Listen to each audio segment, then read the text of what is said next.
السلام عليكم. النهارده فيديو جديد يا جماعه.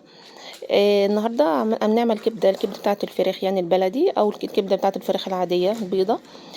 بنغسلها طبعا بميه وخل وشويه فلفل اسود لو عايز تشيل الزفاره يعني حلوه. وبعد كده حطينا ميه تغلي ونزلنا فيها الميه بخل ونزلنا فيها الكبده. تمام. وشويه فلفل اسود عليها ومعلقه خل عشان نشيل الزفاره منها. تمام. ونسيبها تغلي غلوه وبعد كده هنكب الميه. تمام. يا جماعة، يعني بعد اذنكم انتوا الفيديو بيوصل 4000 لايك.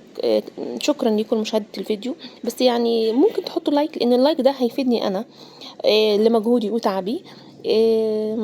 مش تستخسروا فينا يعني اللايك بعد اذنكم. ما بقولش يعني لازم تشترك عندي، اللي حابب يشترك عندي اهلا وسهلا، مش حابب برضو اهلا وسهلا. بس ارجوكم اللايك وشكرا. نرجع بقى للكبده.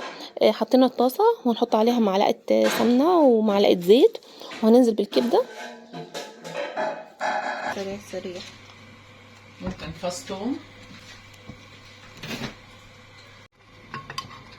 نحط عليها بقى فص ثوم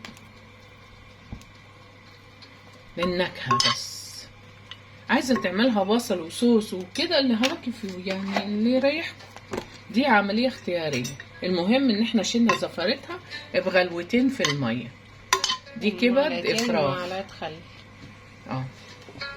ممكن نص قرن فلفل كده حار او بارد على حسب الرغبة، مش كتير عشان ده حراق شوية. وممكن بصلة لو عايزة تغمسي، يعني مش عايزة تغمسي خلاص تكتفي بهذا القدر، يعني نكتفي بهذا القدر. هي كده صورت المية بقى بالهنا والشفا. كده عليها فلفل اسود وملح وكده. خلاص كده.